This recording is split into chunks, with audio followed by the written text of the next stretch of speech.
Y llegamos al final literalmente de nuestro curso Querigma. Este es el último tema. Y es como un tema de envío. ¿Qué voy a hacer con esta experiencia? Con lo que el Señor ha puesto en mi corazón de manera interna. ¿Qué voy a hacer con esto? Esto es muy importante. Es la parte final y se llama testigos con poder. En el tema anterior, en el penúltimo, hablamos que es importante después de un retiro permanecer y perseverar. Estar agarrados al Señor y luego vivir esta perseverancia en estos 4 elementos que mencionaba. La formación, la oración, la comunidad y también la vida sacramental. Estos 4 elementos tan importantes para continuar. Para cerrar nuestro curso, para terminar, vamos a hablar de este tema de testigos con poder. Testigos con poder. Y primer idea que quiero presentarle es que distingamos la diferencia entre un reportero y un testigo. Un reportero, como los de las noticias, son aquellas personas que van a donde sucedió o está sucediendo algún acontecimiento, pero que le narran el acontecimiento desde fuera. Le dan los detalles del acontecimiento, a qué horas pasó, cómo pasó, quién estuvo envuelto, cosas externas respecto al acontecimiento. Un reportero reporta, dice los datos, y a veces son datos fríos, son datos secos, generalmente no le ponen emoción a esto, esto está pasando. Hay guerra y se están matando tanta gente, punto. El testigo y la palabra en griego de testigo es mártir. Mire, la palabra en griego de testigo, la raíz es mártir. Y entiéndase, mártir es aquel que es capaz incluso de entregar su propia vida por aquello que cree, aquello que ha asumido de manera profunda. Usted y yo estamos llamados a ser testigos de lo que hemos visto y oído, lo que hemos experimentado en este retiro. Lo que Dios le ha regalado no se puede quedar en usted solamente. El Señor le ha revelado esto y el Papa en Evangelii Gaudium habla de una y otra manera que aquel que ha tenido el encuentro con Jesús, aquel que ha tenido esta experiencia con Jesús, sale y la quiere comunicar, como pasa con la samaritana, como pasa con todos los que se encuentran con Jesús. No te la puedes guardar. Tienes que llevársela a aquellos. La samaritana va a su pueblo completo y les dice, he encontrado al Mesías. Y los trae para que ellos también lo conozcan de alguna manera. Estamos llamados, hermanos, a ser testigos, no reporteros. No de, sí, estuve en un retiro, hubo como 8 temas, algunos testimonios medio interesantes. No, a ser testigos, lo que Dios produjo, hizo en su corazón, a comunicarlo a los demás. El Papa Francisco, una vez más en Evangelii Gaudium, nos habla que necesitamos ser discípulos misioneros. Y se refiere que los discípulos misioneros son testigos realmente. Aquellos que comunican esta experiencia. Como sucedió con el apóstol de los gentiles, con San Pablo. A mí me parece que no podemos tener en la vida cristiana mejor ejemplo. Y vaya que hay muchos ejemplos buenos. Hay muchos ejemplos buenos. Pero el mejor de todos, desde mi propio parecer, es la vida de San Pablo el apóstol. San Pablo, Saulo, como se llamaba antes, pasó a ser Pablo.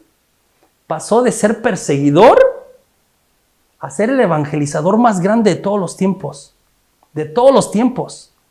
Hay quienes me han dicho, José Juan, espérate, pero San Francisco Javier en el siglo XVI, a San Juan Pablo II, el Papa Juan Pablo II, que llevó el evangelio y la presencia de Cristo y de la iglesia en sus múltiples viajes apostólicos.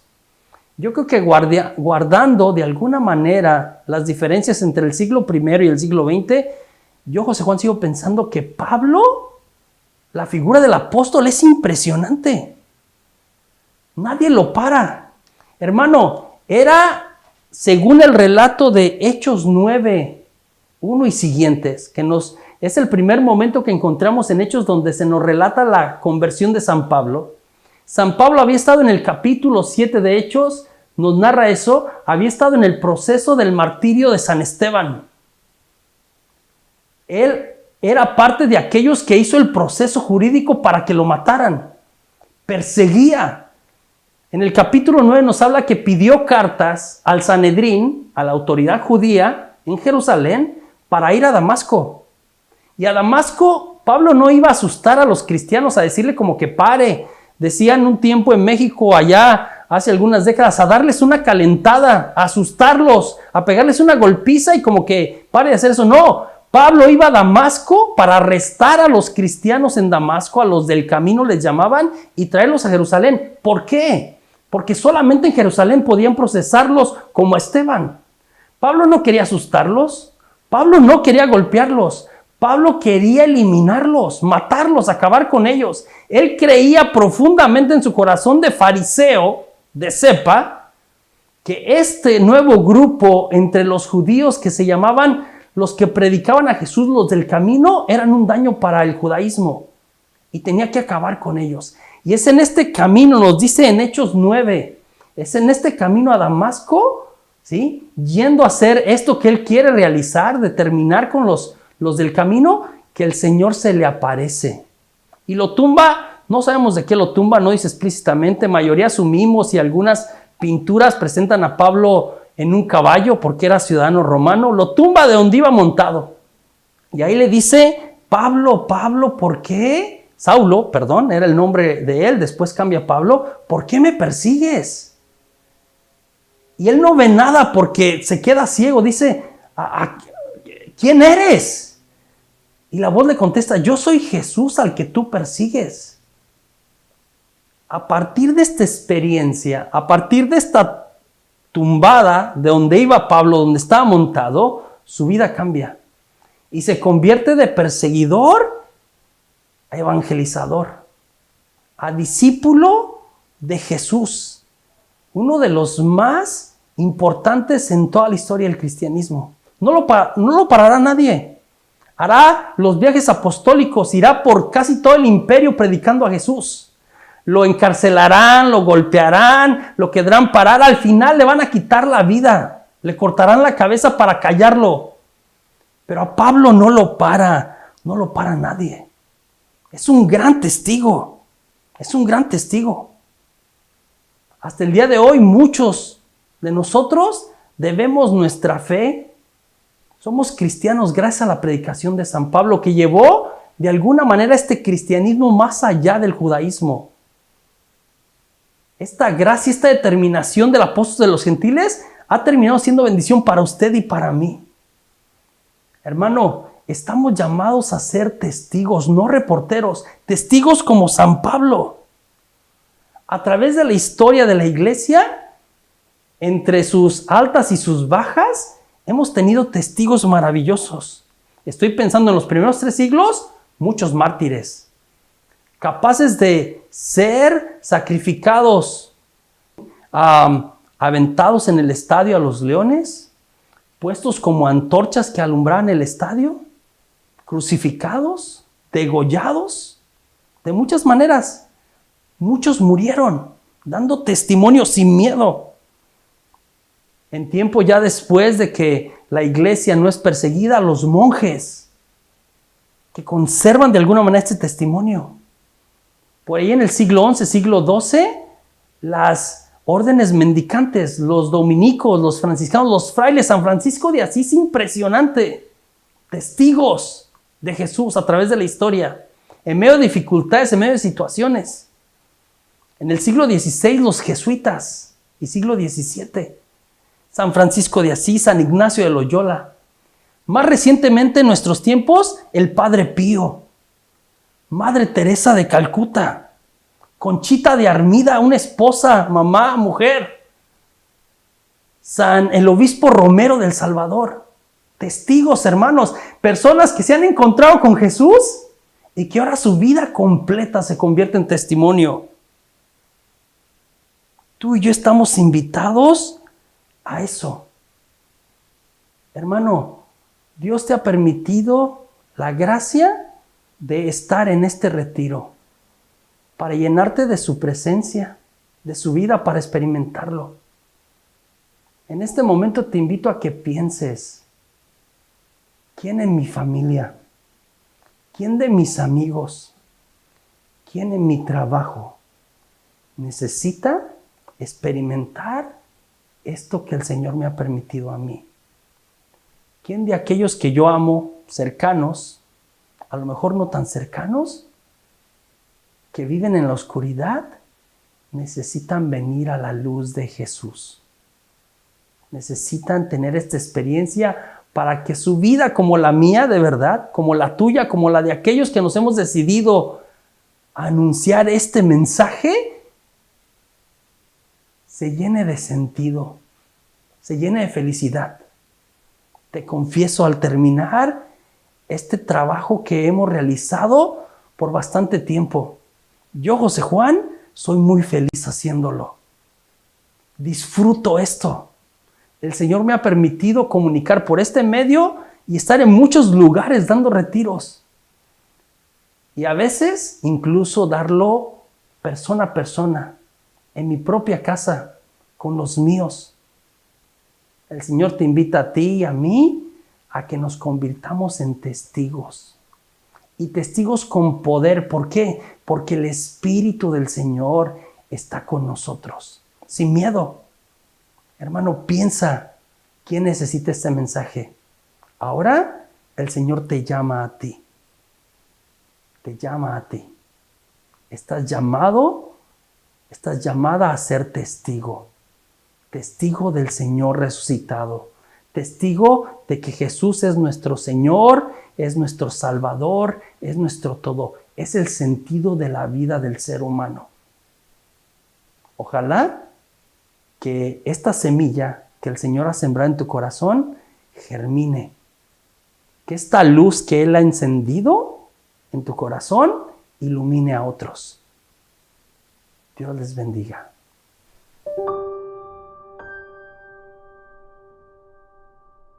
Buenas, aquí estamos una vez más. Mi nombre es Sergio Indalecio y soy otro miembro de la comunidad San Pablo aquí en Houston. Ahora les voy a compartir un poco de mi vida personal. En este tema hablaron de Saulo, de testigos con poder, cómo ser un testigo con poder. Y Saulo era una persona que no creía, pero tuvo un encuentro y comenzó a predicar el Evangelio del Señor. Y mi vida era algo muy similar a la de Saulo. Mi vida era de que mis padres vinieron de México, ¿verdad?, como muchos, a tener una vida mejor, un trabajo, o algo que dar, ¿verdad? Y se vinieron de México, de Monterrey, y llegaron aquí a Houston, mi madre y mi padre. Y mis padres, ¿verdad?, vengo de una familia de 3 hermanos. Mi hermana, que es la mayor, mi hermano, que es el menor, y yo el del medio, que yo digo que es el mejor. El mejor porque lo pongo en esta perspectiva de que el mejor, ¿qué es lo mejor de una hamburguesa? Es la carne. Entonces lo del medio es lo bueno. ¿Qué es lo mejor de un taco? Pues la carne, lo del medio, ¿no? Entonces lo del medio es lo que nos gusta, ¿no? Entonces por eso digo que el del medio es el mejor. pero lo pongo en esa perspectiva. Yo no pude ser tan bueno, ¿verdad? Como así, ¿verdad? Lo pongo, pero dice la psicología que el hijo del medio siempre quiere llamar la atención de una manera, por ser de que nace el primero y la atención es en el primero, y cuando nace el segundo, que pues en mi caso soy el del medio, pues toda la atención es en el primero, porque para ese tiempo ya están caminando, ya están enfocados en el primero, que no se va a golpear, que no se va a caer. Y cuando nace el tercero, pues el segundo, pues ahí cuídalo, ¿no? Ahí cuiden lo que yo tengo al chiquito y mira aquí. Y entonces el del medio, por alguna razón, siempre quiere llamar la atención de alguna manera, sea buena o sea mala. En este caso no fue tan buena que digamos. ¿Verdad? Y como mi hermano José Juan dice, ¿verdad? Que él también viene de una familia de 8 hermanos, ¿verdad? Él tiene 4 hermanos arriba y 4 abajo y él es el del medio, son 9 en total. Entonces él quiso llamar la atención de la manera de que él era muy bueno en la escuela, ¿no? En México, cuando iba a la escuela, pues enseñaba sus grados, siempre estaba con los grados altos, que en México son 10, y llegaba, puros 10, ¿verdad? Y yo también agarraba puros 10. El problema que los 10 eran acá en Estados Unidos, entonces eran 10 y iba reprobando, y José Juan 10 y iba graduado, ¿no? Y esa es la diferencia, ¿no? José Juan sí llamaba la atención por querer dar buenas calificaciones. Yo para la escuela siempre no me llamó mucho la atención. En este caso era por mi físico, yo no me sentía seguro de mí mismo. Entonces, como no me sentía seguro de mí mismo, yo quería llamar la atención de cierta manera. Y recuerdo cuando iba a la escuela, en ese tiempo, como les había comentado, había muchas pandillas y por mi físico se burlaban de mí. Me decían que no servía para nada, ¿verdad? Porque siempre era un niño gordo. Todavía soy gordo, pero ahora sí me amo. Antes estaba gordo y no me amaba, ¿no? Y siempre se burlaban hasta que llegó un día que recuerdo muy bien que me tuve que pelear por cierta razón. Y cuando me peleé, gané. Y hasta yo me quedé asombrado como de que gané. Y caray, como de que, oye, estuvo bien, qué suerte, ¿no? Entonces me recuerdo que me volví a pelear otra vez y volví a ganar. Dije, canijo, o sea, como de que sí, algo más o bueno, ¿verdad? Pero ya de la tercera edad, esas no las quiero contar, ¿verdad? Porque sí me dieron una buena recia, o sea, pero sí era bueno en ese tiempo para pelear. Siempre me ha gustado pelear, he sido con carácter fuerte. Entonces, los mismos amistades que me miraban que sí podía pelear, que sí me defendía, pues comenzaron a llamar la atención. E incluso hasta las mismas pandillas me decían, pues ahora sí vente, sí te queremos. Y yo le dije, ¿para qué los necesito si yo solo puedo? Y yo mismo comencé a hacer mi grupo de amigos y comenzamos a salir. Y así comenzó se puede decir como no me quería, ¿verdad? Y llamar la atención de cierta manera, fue cuando me fui desviando, ¿verdad? Mis padres a mí nunca me enseñaron el mal. Mi padre nunca lo miré tomarse una cerveza. Él siempre, una cerveza yo creo que lo miré tomar en toda mi vida. Y siempre fue un hombre trabajador. Mi madre, una señora de casa, siempre ha estado ahí atento por los niños. Entonces, el mal no me lo enseñaron o no viene de mi hogar, sino que yo mismo lo fui buscando de cierta manera en el mundo. Y fue cuando yo comencé a fumar a la edad de 9, 10 años, a la edad de 12, 13 años, conocí la droga que se llama la cocaína, ¿no? Y para ese tiempo yo ya tomaba también. Entonces, al principio, pues sí, era cada 3, 4 meses cuando consumía droga. Y luego de cada 3, 4 meses se hizo a cada mes. Y de cada mes a cada fin de semana, de cada fin de semana a todos los días. Incluso ya no tenía que tomar para consumir la droga. Ya la droga misma, yo me despertaba y consumía droga y droga todo el día, ¿no? Mis padres se fueron acabando. Mi padre era un hombre fuerte, macizo, que siempre estaba ahí por nosotros. Siempre ha estado tratando de darnos todo lo mejor, ¿verdad? Y mi madre, como les comenté, que era de casa, siempre estaba por los hijos. Pero yo comencé a desviarme, entonces dejé de ir a la casa por 2, 3 días, no me presentaba los fines de semana. Ellos me iban a buscar por todos lados y me los fui desvelando a ellos. Llegó el caso de que un día, ¿verdad? Mis madres ya cansada de Sergio, de que Sergio no hacía caso, no respetaba las normas del hogar. Una vez recuerdo que eran como las 6 de la mañana, estaba amanecido en unos apartamentos que estaba con unos amigos y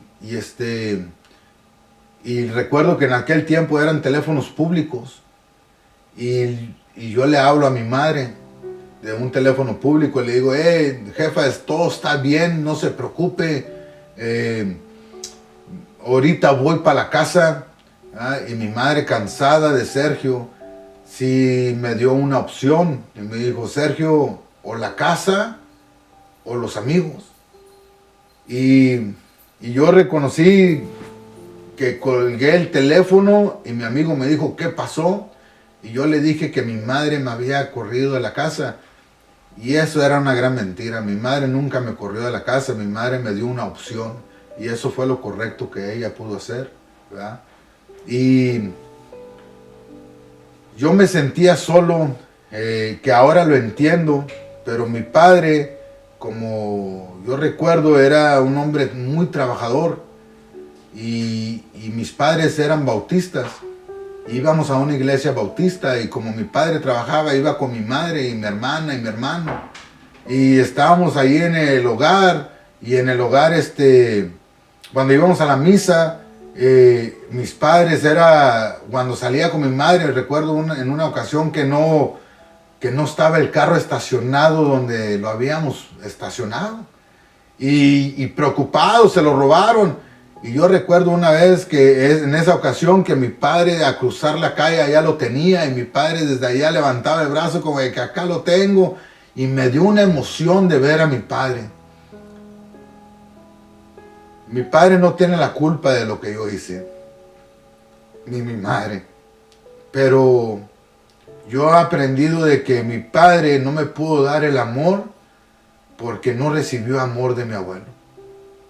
Mi abuelo no era una mala persona. Incluso yo amo a mi abuelo. Él siempre fue muy bueno con nosotros. Pero mi abuelo también, por trabajar mucho en el campo, pues no le pudo dar ese amor a mi padre. Pero tampoco culpo a mi abuelo porque su padre no le dio amor. Y entonces yo entendí que mi padre no me podía dar lo que no había recibido.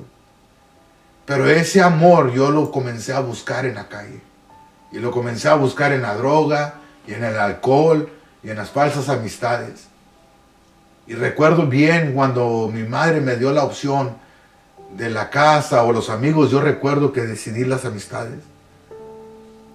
Y mi amigo me dijo en ese tiempo, no te preocupes, Sergio, aquí te quedas en la casa. Y la mamá de mi amigo, como en ese tiempo había droga, había alcohol, había cigarros, y ella también consumía, dijo, aquí estás bien, no pasa nada. Y recuerdo que al tercer día de estar en la casa de mi amigo, se acabó la droga, se acabó el alcohol, se acabó los cigarros. Y dijo, ¿sabes qué, Sergio? Con estas mismas palabras me dijo, si hubiera querido tener otro hijo, lo hubiera tenido. O sea, vete saliendo de aquí. Y me corrió. Yo recuerdo que por mi orgullo no hablé al hogar o no regresé a la casa. Y me fui a vivir debajo de los puentes. Yo tenía 16 años cuando viví debajo de los puentes aquí en Houston. Yo nunca pedí dinero, pero sí viví ahí. O sea, yo me tapaba con periódico, dormía arriba de un cartón, ¿no? Y recuerdo que en una ocasión llegó un amigo, un conocido, y me dijo, Sergio, ¿qué estás haciendo aquí? Le dije, aquí vivo. Y me dijo, no, vente, yo te voy a dar trabajo, te voy a dar te voy a dar un techo donde vivir, te voy a dar que vestir, o sea, donde te puedas que bañar y te puedas comer. Y me dijo, lo único que tienes que hacer es vender droga por mí. Y en ese tiempo yo me quedé como de que Dios existe, gracias Dios, ¿no? Así lo tomé yo como de que no, pues sí, claro, con mucho gusto, ¿no? Y me dio un techo donde quedarme y comencé a trabajar por él. Es cuando comenzamos a vender lo que le llamaban la piedra, ¿verdad? Que viene siendo crack. Y comenzamos a distribuirla, a venderla. Un consejo que sí me dio ese compañero fue de que no quería que yo consumiera eso. Ese es el único buen consejo que me dio. Que si lo consumía, él se iba a encargar de mí. Y entonces yo dije, pues si él me lo está diciendo es por algo. Y miré cómo la gente llegaba y compraba con eso. Y entonces nunca llegué a consumir. Pero sí lo distribuíamos. Y lo que sí consumía era la droga.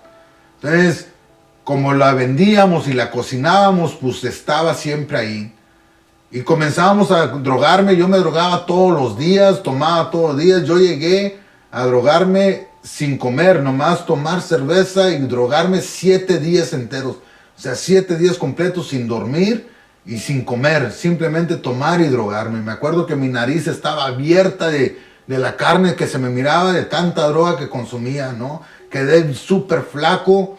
Mi madre, claro, por supuesto, preocupada por Sergio, buscando a Sergio, ¿dónde está? No, y recuerdo, o sea, que en una ocasión conocí a esta muchacha y me la hice novia y ella fue la que me invitó a que regresara al hogar. Y regresé al hogar, le hice caso. También me dijo que dejara de vender. Y dejé de vender, le hice caso, pero como no sabía que consumía, pues nunca me dijo que dejara de consumir, solo le hice caso, ¿no? Y me llevó a la iglesia, me llevó al Centro Católico Carismático ella, y ahí fue donde yo conocí a la iglesia católica. Yo no venía a la iglesia católica por mis padres que eran bautistas, entonces ahí fue donde llegué a la iglesia católica, llegué al Centro Carismático. Y recuerdo de que nos sentamos en el segundo nivel del carismático, a mero arriba. Y yo llevaba mi droga en la bolsa, ¿verdad? Yo estaba listo. Y recuerdo de que se hizo la asamblea de oración al principio y miré a la gente bailando y gozando ahí, danzándole al Señor. Pero yo en mi mentalidad miraba y dije, aquí me voy a hacer rico vendiéndole a esta bola de locos. Entonces ya comencé a identificar a las personas, ¿verdad? ¿Qué les iba a vender qué? Yo recuerdo que esa misma noche, cuando inició la misa y se me estaba haciendo, yo fui al baño del carismático a consumir droga. Y recuerdo que me volví a sentar y miré a la gente comulgar. Eso fue lo único que me llamó la atención. ¿Qué sentían, no, cuando comulgaron? Ahí había un grupo de jóvenes, que este grupo de jóvenes nos invitaron a terminar la misa, estaban ahí afuera, nos invitaron a un retiro. Y le dije, ¿qué era ese retiro? Ese retiro era de 3 días. Los mismos temas que les dimos aquí, los mismos temas se los dieron, pero los retiramos viernes en la tarde, sábado y domingo regresamos al lugar. Y nos fuimos y recuerdo bien que yo les dije, pues si va ella, voy yo. Y sí, ella quiso ir, yo también fui y se llegó el día de retiro. Yo recuerdo que llevaba la droga conmigo, yo iba a hacer un fin de semana listo para divertirme con la muchacha. Y recuerdo bien como que lo subimos al autobús, íbamos a retiro, todos iban los jóvenes cantando que alabaré, yo llégale, quería llegar al lugar ahí, ¿verdad? Sin los papás de ella, sin mis papás, o sea, a solas, pues quién no, ¿verdad? Y recuerdo de que cuando llegamos, los dijeron, a ver, hombres para acá y mujeres para acá. Yo dije, espérame, eso no estaba en la lista y no me comenzó a gustar. Entonces yo comencé con el que no, el hombre es súper astuto. Comencé a hacer mis ideas en cómo me iba a regresar para Houston. Recuerdo de que nos llevaron a la cafetería, lo estaban dando de comer. Yo me enojé con la muchacha, cualquier excusa hice. Me enojé, le dije, yo me regreso para Houston. Me fui a donde estaba el autobús y cuando llego a donde estaba el autobús ya no estaba, se había ido. Entonces no me quedó de otra más que pedirle perdón y quedarme ahí. Pero Dios tenía su plan. Se llegó el día sábado. Y el día sábado fue donde comenzaron a hacer oración. Recuerdo que estaba el padre Francis Frankovic de aquí del carismático ahí. Y se llegó la oración del Espíritu Santo. Y yo miraba que todos lloraban y todo. Y yo, ¿qué tienen estos? ¿No? Y me recuerdo que me invitaron a pasar, a que oraran por mí. Y yo miraba que gente caía para la izquierda y para la derecha. Y recuerdo cuando yo me acerqué a este compañero que me impuso las manos, se llama Oscar. Oscar me impuso la mano, ni me tocó, pero al él acercar su mano hacia mí, mis brazos se me fueron cruzando, mis ojos se me fueron cerrando solitos. Cuando acordé, yo tuve una visión. Y la visión era de que yo estaba acostado en la arena del mar y el agua corría hacia mis pies. Y yo recuerdo que volteé hacia mano izquierda y miré a un hombre con su túnica blanca. Venía caminando y se puso a un lado mío. Y me cargó y me dijo, Sergio, eres mío. Ahí entendí que yo ya no podía solo. Necesitaba a alguien y necesitaba de Jesús. Cuando yo recuerdo de que se llegó el domingo, llegó el autobús y los teníamos que regresar, yo no quería salirme de ahí. Yo le decía, aquí no hago ningún daño. Aquí no estoy robando, aquí no estoy golpeando, aquí no estoy balaceando, aquí no estoy haciendo nada mal, aquí estoy. Y me dijeron, Sergio, la lucha está allá afuera. Yo he recaído, tuve 3 recaídas después de ahí. Pero ahorita, por la gracia de Dios, llevo más de 15 años sobrio.